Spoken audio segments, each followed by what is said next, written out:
ATC 문제에 관해 간단히 개념 정리를 해보기로 하겠습니다. 순서를 먼저 정해보자면 ATC 문제의 현상과 조치, 그리고 문제의 원인과 특수한 경우입니다. 조치를 원인 앞에 둔 이유는 일의 상황이 발생하는 경우 기관사는 당황하기 마련이라 평상시 즉각적인 대처 능력을 몸에 배게 하기 위해서입니다.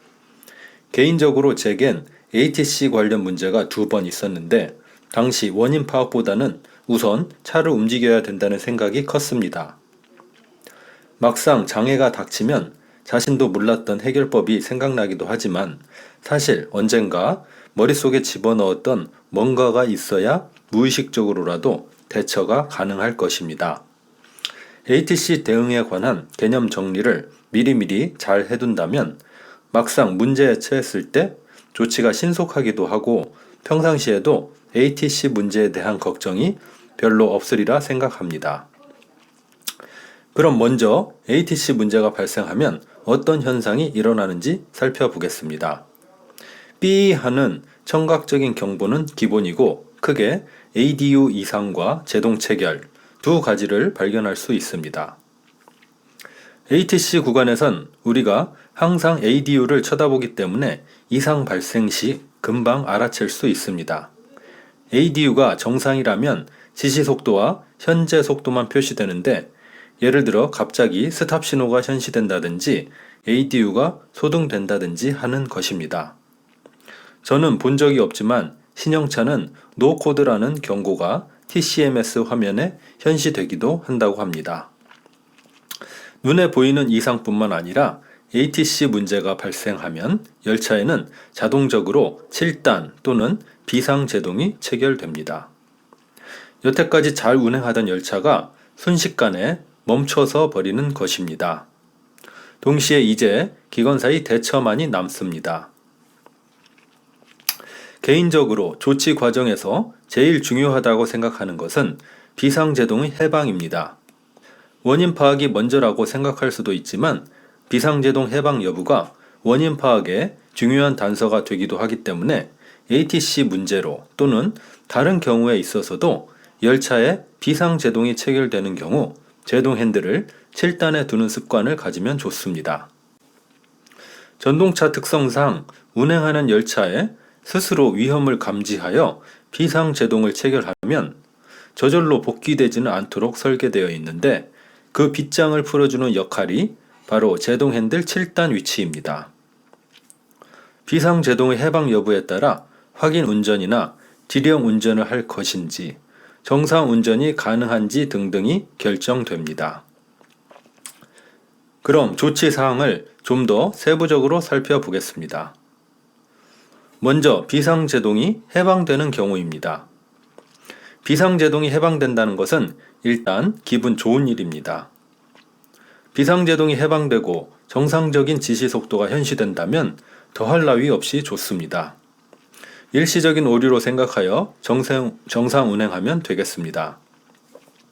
하지만 불행히도 보통은 15km 지시 등이 현시됩니다. 신형차 같은 경우 지시 속도가 주어지지 않는다면 ADU 화면의 15km 버튼을 기관사가 직접 터치해야 합니다. 어딘가 문제가 있기 때문에 열차가 정차하여 비상제동은 복귀되었지만 아직 문제가 완전히 해결되지는 않은 것입니다. 관제에 보고하고 일단은 천천히라도 운행하는 것, 운행하면서 해결하려는 것이 여러모로 좋을 것입니다. 차가 움직이면 승객들에 대한 염려가 줄어들고 순간 당황했던 마음도 진정되어 문제에 대한 원인 파악이 한결 손쉬워질 수 있기 때문입니다. 15km 이하로 천천히 가다 보면 어느 순간 지시 속도가 15km를 넘어 정상적으로 바뀌는 걸 보게 됩니다. 만일 회색 경계 표지를 지나서도 정상적인 지시 속도가 현시되지 않는다면 관제의 지시를 받아야 합니다. 자, 이번엔 제동 핸들 7단에서 비상제동이 해방되지 않는 경우를 생각해 보겠습니다. 먼저 힌트를 하나 드리자면 제동 7단에서도 비상제동이 개방되지 않는다는 건 차량 자체의 문제일 확률이 크다는 것입니다. 비상제동은 안전을 위하여 비상제동 루프 회로에 전기가 통하지 않는 경우 비상제동이 체결되도록 설계되었습니다. 그런데 전기가 통하지 않는다면 인위적으로 전기가 통하도록 해주면 되겠죠. 비상제동 개방하면 떠오르는 게 바로 EBCOS입니다. 하지만 ATC 문제는 EBCOS로 해결되지 않습니다.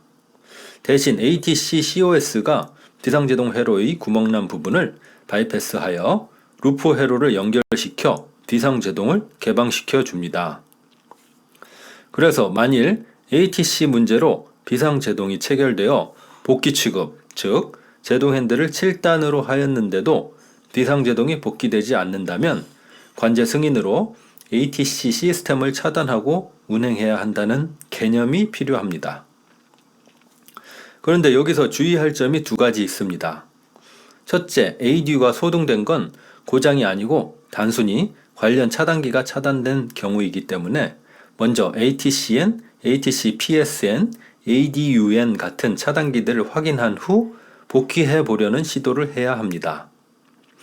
두 번째로 비상제동 동작이라는 문자가 모니터상에 현시되더라도 실제로는 비상제동이 복귀되는 경우도 있기 때문에 제동 핸들 7단에서 비상제동 개방 여부 확인 시 공기 압력계를 동시에 살펴봐야 합니다. 어쨌든 비상제동 복귀 불가로 ATC COS 취급을 하고 운행하게 되면 지령 운전이니까 관제의 지시에 따라 지정된 곳까지 45km 이하로 운행하면 됩니다. 보통은 관제에서 인접역에 정차하여 한번 ATC COS를 복귀하고 정상 운행 가능 여부를 확인해 보라고 합니다. 이상이 ATC 문제에 관한 즉각적인 대처 요령이 되겠습니다. 키워드로 살펴보자면 크게 세 가지, 제동 핸들 7단, 15km 스위치, ATC COS 취급입니다. 그런데 조치 방법만 머릿속에 담아두면 얼마 안 가서 잊어버리기 쉽습니다. 그래서 문제의 원인을 살펴보고 시스템을 이해해서 조치 방법이 몸에 배이게 할 필요가 있습니다. ATC 문제의 원인은 크게 두 가지입니다. 속도 초과나 정지 신호에 의한 정상적인 정차와 신호나 차량 문제에 의한 비정상적인 정차입니다. 정상적인 정차인 경우는 걱정할 게 하나도 없습니다. 관제에 문의해서 선행 열차와의 상황 등을 파악하여 적절히 출발하면 됩니다. 그러면 비정상적인 정차의 원인이 무엇인지 살펴보겠습니다. 앞서도 잠깐 언급했지만 ATC 회로나 ADU 회로에 전원이 공급되지 않는 경우가 있습니다. 관련 차단기가 차단된 걸 복귀시켜주면 다행이겠지만 차단기가 계속 트립된다든지 회로 내 어딘가가 절손되었다면 어쩔 수 없이 ATC 시스템은 사용할 수 없습니다. 그리고 전원 공급 문제는 아니더라도 역시 ATC 기기 어느 부분인가에 문제가 발생할 수 있습니다. 이것 역시 정상적인 ATC 시스템 작동은 불가능할 것이기 때문에 비상제동이 복귀되지 않으면 ATC COS 취급을 할 수밖에 없습니다. 그런데 이와 같은 차량 문제가 아닌 신호의 문제도 있습니다. 지상자를 통하여 제한속도 주파수를 전해주는 ATS와 달리 ATC는 레일을 통해 끊임없이 주파수를 송신해 줍니다. 관제에서 열차를 용이하게 제어할 수 있고 곡선이나 기후 등 운전 제약 조건과 상관없이 지시 속도에 따른 안정적인 운행을 할 수 있어 기관사에게도 ATC는 편리합니다. 그런데 문제는 끊임없이 전달되어야 하는 주파수가 어느 부분에서 끊기는 경우입니다. 일정 지점의 레일 또는 주파수 증폭 장치 등의 문제가 있다면 해당 지점을 통과하는 차량은 정상적인 ATC 신호 주파수를 받지 못할 것이고 차내 안전 시스템에 의해 열차를 정차시키게 됩니다. 그런데 이런 차내 안전 시스템은 차량 자체의 문제는 아니라는 것을 인식하기 때문에 비상제동 복귀 및 15km 이하의 저속에서는 운행도 가능하도록 합니다. 문제가 있는 해당 지점을 통과하여 정상적인 신호 주파수를 수신할 수 있게 되면 아무 일 없었던 것처럼 정상 운전으로 복귀됩니다. 차량 문제로 인한 지령 운전은 ATS 구간으로 넘어갈 때까지 이어질 확률이 높지만 이와 같은 신호의 문제로 인한 확인 운전은 해당 구간만 넘어가면 정상 운행 가능한 특성이 있는 것입니다. 그런데 이처럼 대응 조치뿐 아니라 원인 파악까지 이해하고 있더라도 교직 저령 구간에서 ATC 문제로 열차가 정차하면 기관사에겐 당혹감이 커질 수밖에 없습니다. ATC 문제에 더해 교직 저령 구간 일회 상황의 문제까지 추가되기 때문입니다. 물론 교직 저령 구간에 들어가기 한참 전, 즉 ADS를 전환하기 전에 문제가 발생한다면 앞에서 언급한 조치를 통해 해결하면 됩니다. 하지만 ADS 전환 후 열차가 정차하면 난감할 수 있습니다. 말 그대로 교직 저령 구간은 전기가 없는 구간, 즉 타력으로 통과해야 하는 구간인데 거기서 열차가 서버렸다는 것은 역행의 문제가 추가되기 때문입니다. 하지만 이것도 개념 정리만 잘 해두면 어렵지 않습니다. 먼저 교직 저령 구간에서의 MCB 상태를 살펴보겠습니다.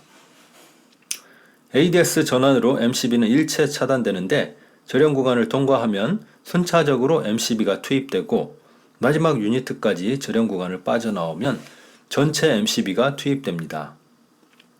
계기판 표시 등의 현상으로 살펴보면 MCB 오프 등 점등, 양소 등, MCB 온 등 점등입니다.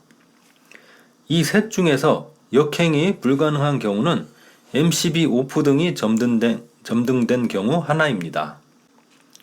양소등이 되었다든지 MCB 온 등이 점등된 경우는 하나 이상의 유니트가 구동 가능하기 때문에 역행에 관해 염려할 필요가 없습니다. 그러면 MCB 오프 등이 점등된 경우는 어떻게 해야 하나 처음 경험하는 기관사에겐 당혹스러울 수 있습니다. 게다가 ATC 경고음 및 저령 구간에 관한 시끄러운 멘트까지 울린다면 더욱 정신없을 수도 있습니다. 여기에서 중요한 건 ADS 재전환입니다. 우리는 평상시에 ADS 전환만 해봐서 다시 ADS를 복귀하는 것을 쉽게 생각하기 어렵습니다. MCB 오프 등이 벌겋게 들어와 있는 상태에서 ATC 문제로 열차가 정차하면 엉뚱하게도 재기동을 한다든지 관제에 해결을 문의하기도 합니다. 다시 한번 강조하지만 ADS 전환 후 열차가 정차한 상태에서 MCB 오프 등이 점등되었다는 것은 유니트가 하나도 저령 구간을 통과하지 못했다는 것이니 ADS를 재전환하여 MCB를 투입해야 합니다. 이후 관제 승인으로 퇴행했다가 재역행하는 것은 천천히 생각해도 충분합니다. 열차가 움직일 수 있는 조건을 만드는 것이 무엇보다 중요하기 때문입니다. 저령 구간이므로 구배에만 의존하여 열차를 움직이려는 것은 자칫 시간 손실이 무척 클 수 있다는 것을 염두에 두어야 합니다. 이상으로 ATC 문제와 관련하여 현상 확인 및 조치, 원인 파악과 특수한 경우까지 살펴보았습니다. 언제부터 정리를 해야겠다고 생각은 했었는데 게을러서 미루다가 미흡하지만 요약을 해보니 어느 정도 ATC 문제에 대해서 대응력이 생길 것 같습니다. 저처럼 ATC 계통에 깔끔한 정리가 필요했던 분이 계시다면 자료 참고하시어 업무에 조금이나마 도움이 되면 좋겠습니다. 그럼 이상으로 마치도록 하겠습니다.